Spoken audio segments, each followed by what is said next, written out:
நீங்க UGC NET exam clear பண்றதுக்கு struggle ஆகுறீங்களா? உங்க கையில சிலபஸ் இருக்கு, மெட்டீரியல் இருக்கு, ஆனாலும் UGC NET எக்ஸாம் கிளியர் பண்ண முடியலையா? அப்ப ப்ராபபிலி இந்த 5 மிஸ்டேக்ஸ் தான் நீங்க பண்ணிட்டு இருப்பீங்க. ஒரு முறையும் நம்ம UGC NET எக்ஸாமை லட்சத்திற்கும் மேற்பட்டோர் நிறைய பேர் இந்த எக்ஸாம் எழுதுறாங்க. குறிப்பா அதுல 90% மேற்பட்ட மாணவர்கள் இந்த 5 மிஸ்டேக் பண்றதுனால தான் அவங்களால ரிசல்ட் அச்சீவ் பண்ண முடியறதில்ல. ஸோ நீங்க என்னென்ன மிஸ்டேக்ஸ் பண்ணக்கூடாது, அதற்குரிய சொல்யூஷன்ஸ் என்ன அப்படிங்கறத தெளிவா இந்த வீடியோல பார்க்கலாம். So let's get started.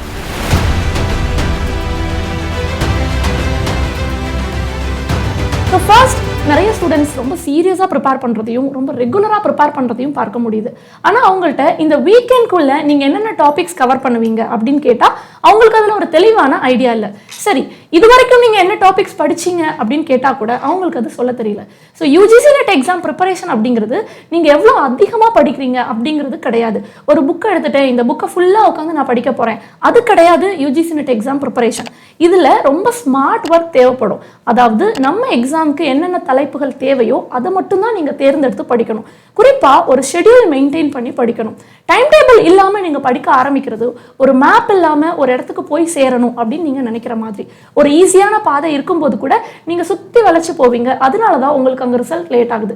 So ஈஸியாக ரிசல்ட் எடுக்கணும் அப்படின்னு நினைக்கிறவங்க நான் சொன்ன மாதிரி ஹை வெயிட்டேஜ் டாபிக்ஸ் என்னென்னு பார்த்து அதற்கு தகுந்தாற் போல ஷெட்யூல் மேக் பண்ணிக்கோங்க. நம்ம சிக்ஷா கிளாஸ்லேருந்து ஏற்கனவே ஷெட்யூல் வந்து பேப்பர் 1க்கும் பேப்பர் 2க்கும் தெளிவாக மேக் பண்ணி வீடியோ கொடுத்துருக்கோம். டிஸ்கிரிப்ஷனில் பின் பண்ணுறேன், மறக்காமல் போய் பாருங்கள். அண்ட் அதோட பிடிஎஃப்யும் டெலிகிராமில் கொடுக்குறேன், டவுன்லோட் பண்ணிக்கோங்க. ஸோ நம்மளுடைய செகண்ட் மிஸ்டேக், ஒரு கசப்பான உண்மை என்னன்னா 90% மேற்பட்ட உங்களுடைய டைம் அண்ட் எனர்ஜியை நீங்கள் பேப்பர் 2லேயே ஸ்பெண்ட் பண்ணிடுறீங்க. நம்மளோட UGC NET எக்ஸாமில் பேப்பர் 1 பேப்பர் 2ன்னு 2 பேப்பர் இருக்குது. இதில் பேப்பர் 1க்கு ரொம்ப குறைவான இம்பார்ட்டன்ஸ் கொடுக்கறது, இல்லை பேப்பர் 1 சுத்தமாக அவாய்ட் பண்ணுறது நம்ம பண்ணக்கூடிய 2வது பெரிய மிஸ்டேக்காக அமையுது. நம்ம 300 மார்க்குக்கு 180 மதிப்பெண்கள் எடுத்தால் ஈஸியாக இந்த எக்ஸாம் கிளியர் பண்ணிட முடியும். நம்ம எல்லாருமே என்ன ட்ரை பண்ணுறோம் அப்படின்னா இந்த ஃபுல் மார்க்கையும் பேப்பர் 2லேயே கான்சென்ட்ரேட் பண்ணி அச்சீவ் பண்ணணும்னு நினைக்கிறோம். இதுதான் தவறு. பேப்பர் 1ல் நம்ம பார்க்கக்கூடிய இந்த 10 யூனிட்ஸும் புது யூனிட்டாக தான் இருக்கும், புது டாபிக்ஸாக தான் இருக்கும். ஆனால் பேப்பர் 2ல் நீங்கள் பார்க்கக்கூடிய 10 யூனிட்ஸும் நீங்கள் மாஸ்டர் டிகிரியில் படித்த டாபிக்ஸாக இருக்கும். ஸோ நம்ம எல்லாரும் என்ன நினைக்கிறோம், ஏற்கனவே தெரிஞ்ச பேப்பர் 2 மட்டும் நம்ம படித்தா இந்த எக்ஸாம் கிளியர் பண்ணிட முடியும் அப்படின்னு நினைக்கிறோம். ஸோ அதனால தான் நம்ம வந்து ரிசல்ட்லையும் ஃபெயில் ஆகிறோம். ஆக்சுவலி இங்கே என்ன ஸ்ட்ராட்டஜி ஃபாலோ பண்ணணும் அப்படின்னா பேப்பர் 1க்கும் பேப்பர் 2க்கும் ஈக்குவல் இம்பார்ட்டன்ஸ் கொடுக்கணும்.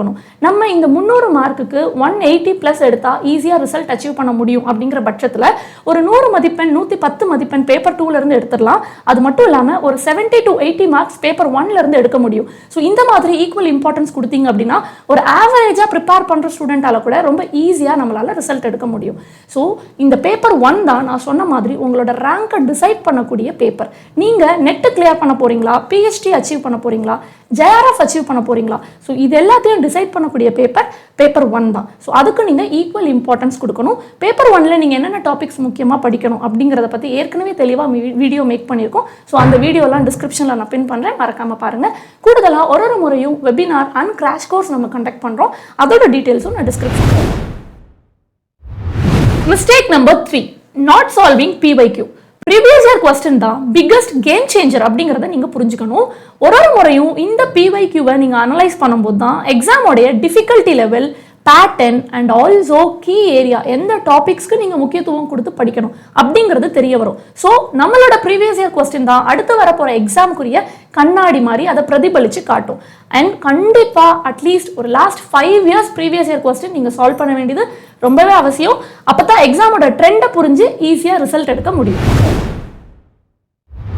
Mistake number 4, relying on too many resources. நம்ம நிறைய புக் மெட்டீரியல் கலெக்ட் பண்ணுறோம் அண்ட் PDF ரிசோர்சஸ் டவுன்லோட் பண்ணுறோம். ஸோ இது எல்லாத்தையும் ரீட் பண்ணி முடிக்கும் போது இன்ஃபர்மேஷன் ரொம்ப ஓவர்லோட் ஆகிடும். அண்ட் எக்ஸாம் பாயிண்ட் ஆஃப் டைமில் நமக்கு ஒரு பயம் வரும், ஏன்னா நம்ம இன்கம்ப்ளீட்டாக ரீட் பண்ணியிருப்போம். ஸோ இந்த இன்ஃபர்மேஷன் ஓவர்லோட் ஆகிறதுனால நமக்கு ரொம்ப குழப்பமும் ஏற்படும். இதை தவிர்க்கிறதுக்கு என்ன பண்ணணும்னா 1 or 2 ஸ்டாண்டர்ட் புக்ஸ் வச்சுட்டு அதை மட்டும் ரிப்பீட்டடாக ரீட் பண்ணணும். ஸோ புக்ஸை ரிப்பீட்டடாக ரீட் பண்ணும்போது உங்களுக்கு ஒரு தெளிவான ஐடியா கிடைக்கும். இன்ஃபர்மேஷன் ரொம்ப கிறிஸ்பியாக உங்களால் ஞாபகம் வச்சுக்க முடியும். கூடுதலாக உங்களுக்கு ஒரு கான்ஃபிடென்ட் கிடைக்கும், நம்ம புக்கை வந்து முடிச்சிட்டோங்கிற கான்ஃபிடன்ஸ் கிடைக்கும். ஸோ இந்த கான்ஃபிடன்ஸ் தான் உங்களோட ஸ்கோரை இம்ப்ரூவ் பண்ணி கொடுக்கும். Mistake number 5, no revision and poor time management. அதாவது நம்ம எக்ஸாமுக்கு எல்லாமே படிச்சிருப்போம், ஆனால் அந்த படித்த எல்லாத்தையும் எக்ஸாம் ஹாலில் போய் ஞாபகப்படுத்தி பார்க்க முடியுமா அப்படிங்கிறது தான் ஒரு பெரிய கேள்விக்குறி. ஒரு வாரமும் சரியா ரிவைஸ் பண்ணல, அதாவது வீக்லி ரிவிஷன் நம்ம ஃபாலோ பண்ணலன்னா படிச்சதுல 60% நமக்கு மறந்துடும். கூடுதலா வீக்லி ரிவிஷனோட சேர்ந்து டைம் பவுண்டடா மாக் டெஸ்ட் எழுதி பார்க்கணும். இந்த டைம் பவுண்டடா மாக் டெஸ்ட் எழுதி பார்க்கறது தான் உங்களோட நாலேஜை ஸ்கோரா கன்வெர்ட் பண்ணி கொடுக்கும். எக்ஸாம் நேரத்தில் இருக்கக்கூடிய அந்த பயம், டென்ஷனை அது ரொம்பவே அவாய்ட் பண்ணும். ஸோ இது ரொம்ப முக்கியமான சொல்யூஷன். நீங்கள் எவ்ரி வீக் படித்ததுக்கப்புறம் அந்த 7th டே ரிவிஷனுக்காகவும் மாக் டெஸ்ட் எழுதி பார்க்கறதுக்காகவும் ஸ்பெண்ட் பண்ணுங்க.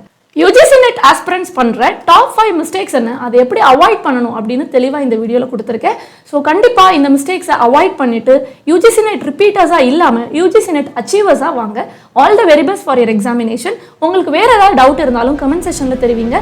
நான் சொன்ன மாதிரி ஸ்டடி பிளான் டெலிகிராம் குரூப்பில் கொடுக்குறேன். மறக்காம குரூப்பில் ஜாயின் பண்ணிட்டு டவுன்லோட் பண்ணிக்கோங்க. அண்ட் ஆல்சோ நம்ம போட்ட வீடியோஸோட லிங்க் எல்லாம் டிஸ்கிரிப்ஷனில் தரேன். Go through the videos and revise very properly. உங்க ஃப்ரெண்ட்ஸ்க்கு இந்த வீடியோ ஷேர் பண்ணுங்க. All the very best for your examination. Stay tuned with Shiksha Class and subscribe to Shiksha Class.